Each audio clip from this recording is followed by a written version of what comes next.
this is a campaign for survivors, by survivors, you know, for the people. It genuinely is.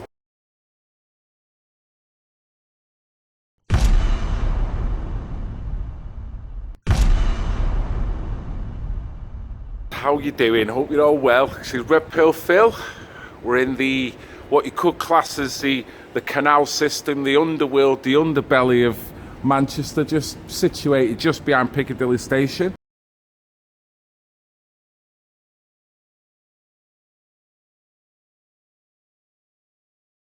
My good friend Danny from SHATTERBOYS. How you doing, mate? Yeah, I'm good, mate. Good, thanks, Phil. Yeah. What's been happening, pal? Right, so we're just in the middle of launching a new initiative. Okay. So we've got a project called Making the Invisible Visible. Right. Focusing on invisible boys and invisible girls.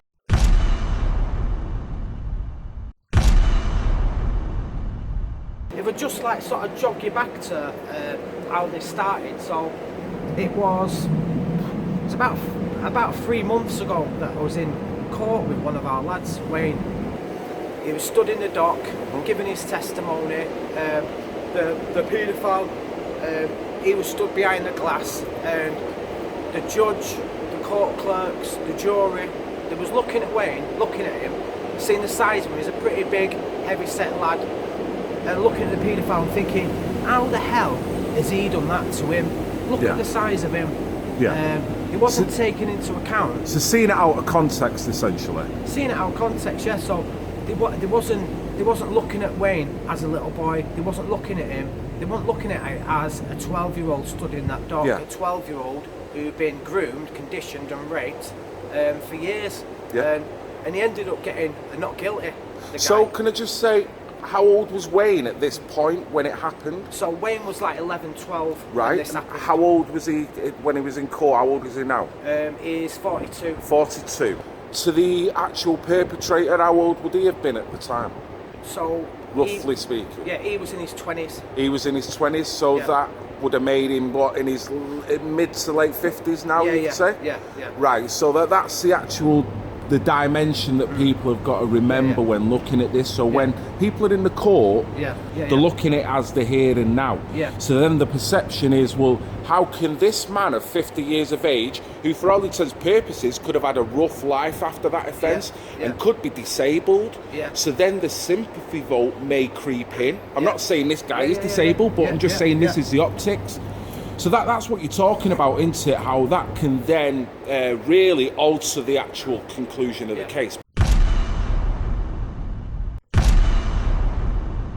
Because of that perception. So in essence, when these cases are going on and males and females are coming forward, what they should be looking at, in my opinion, is that 12-year-old boy, that 12-year-old girl. That's who stood in that dock. Yep. You know, we know the average time for disclosure for a male is 25 to 27 years. Do you know what I mean? Okay. And that's backed up by statistics. The average time for females, 7 years. You're not speaking out at that time when it happens. You've not got the words. You don't know what to say. You know, it takes years to pluck up that courage. Of course, you know? if ever. If ever, yeah. You know, and the damage that has on a on a person, how that impacts on their life. You know, you get sucked into a vacuum when you're sexually abused. It's like being dropped into a war zone, basically. You know, with the PTSD. With the problems of the mind, you know, so, you know, people seek out different ways to cope and deal with what's happened, you know, and that takes you down a train track, you know, that lasts for years, like an average of 25 years. Plus the trauma and what can happen around the family members, loved ones, maybe even children that you've had. You could pass on that trauma by you not dealing with it in a way to your siblings. You know, it just moves on and on.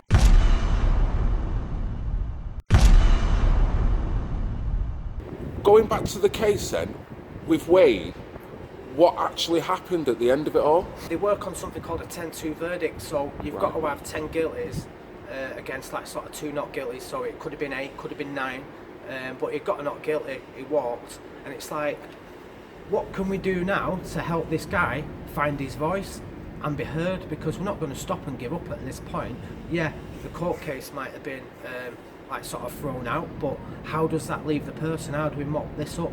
So it's like, what we spotted is a change that needs to happen across society, because your 12 members of the jury are just your average Joe public, just plucked off the street. So it's like, how can we get into the psyche of these people and get the point across that what you're not seeing is the invisible boy? Yeah.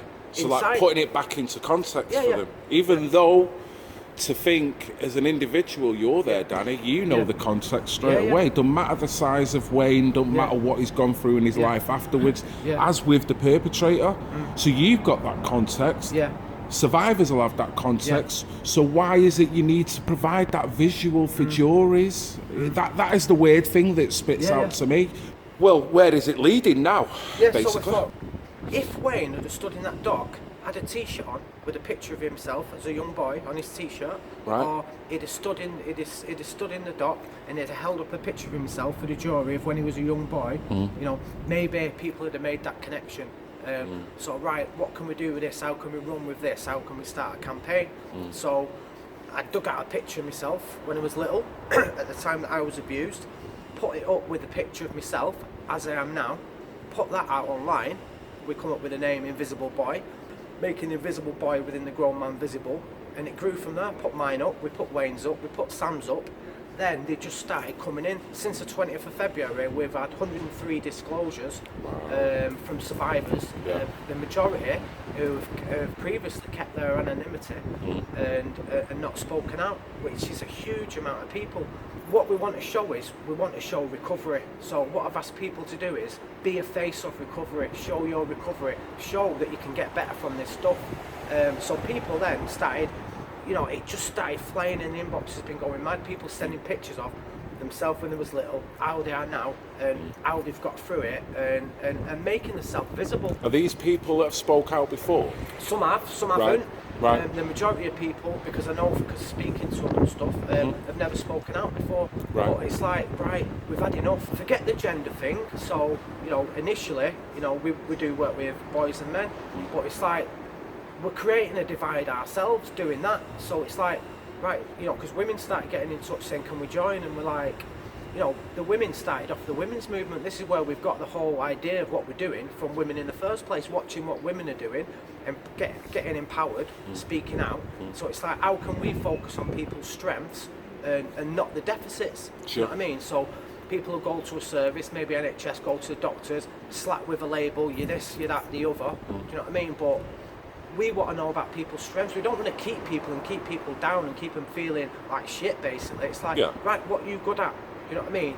Even if you feel you might not have any skills or anything, do you know what I mean? If you're in recovery, there's so much power in standing up and saying, you know what, this happened to me and it's not okay. If I can speak out, you can speak out. So as these pictures have been coming in, unknowingly what people have been doing is giving the gift of pass it on.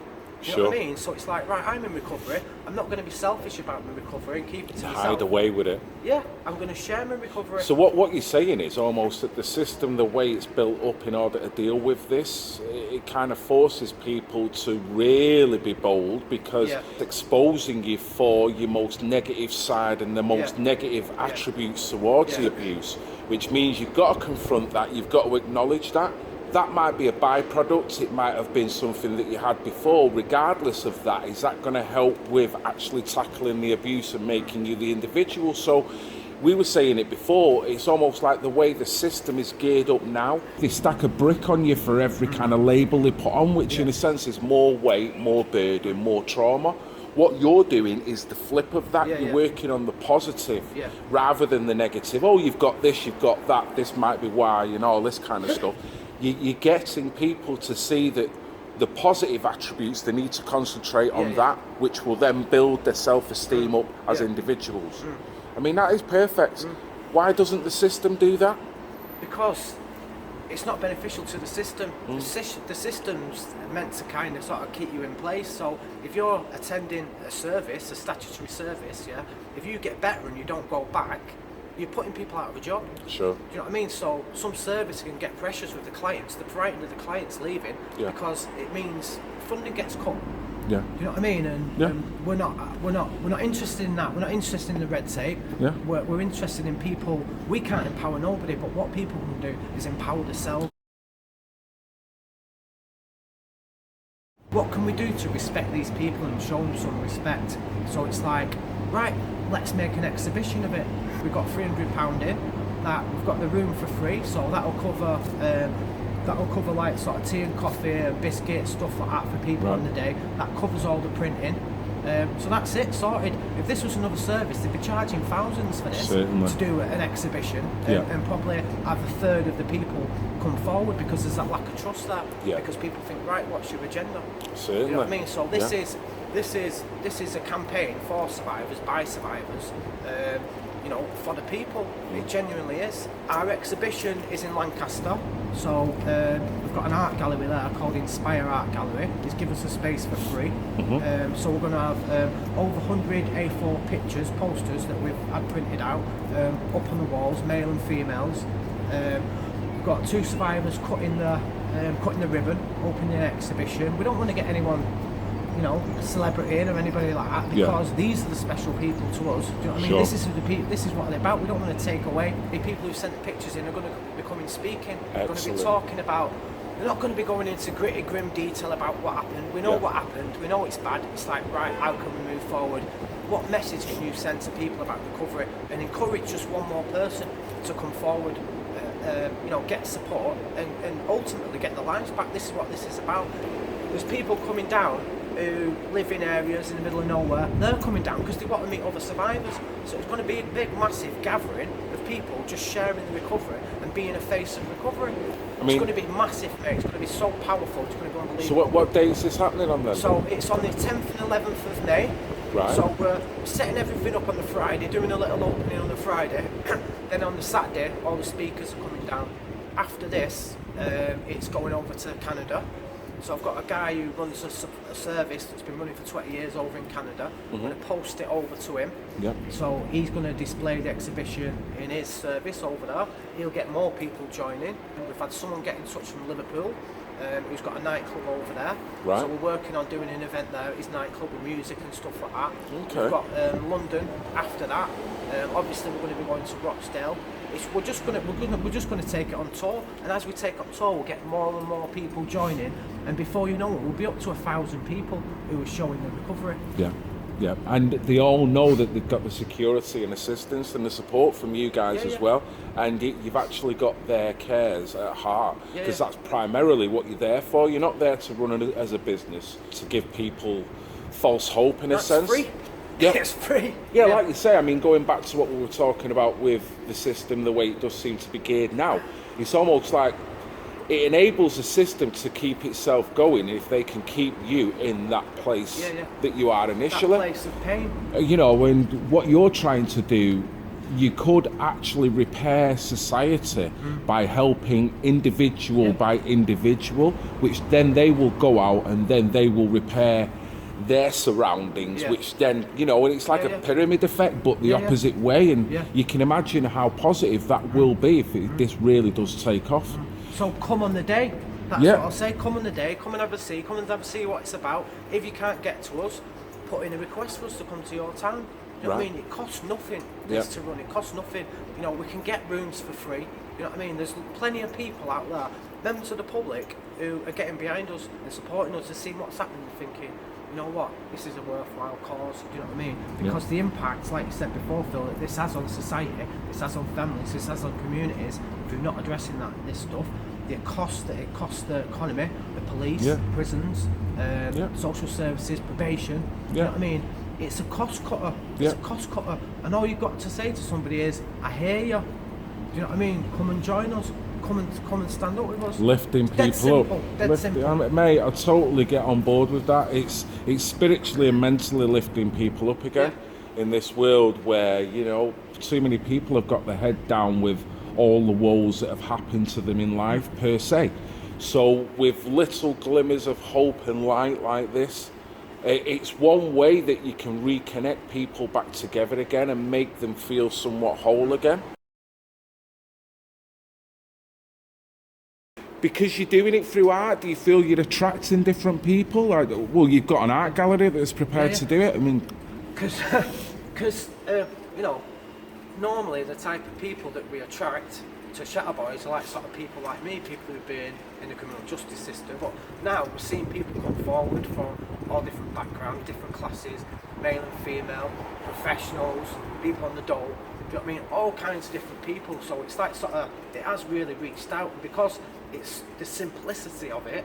All you need is 2 pictures. Do you know what I mean? That's been the beauty of it, really. Yeah, and a picture tells 1,000 words, doesn't it, my friend? Yeah. So brilliant. Yeah. So I'll certainly be there on the day. If you could provide me any bits of information, I will overlay it over this. And definitely, guys, you know that this makes sense. You know what Danny, Billy and the rest of the boys from Rochdale are doing, or particularly what is coming up now with the new initiative, which is hashtag Invisible Boys, Invisible Girls. Look out on this channel. I will be promoting it any way I can. I totally got 100% belief in these guys. So this is Red Pill Phil, some pissy side of Manchester, under some stinking bridge, but in very good warm company, so it's just as well. That is central eating in itself. So one last thing to say, I love you all, even the pissing haters.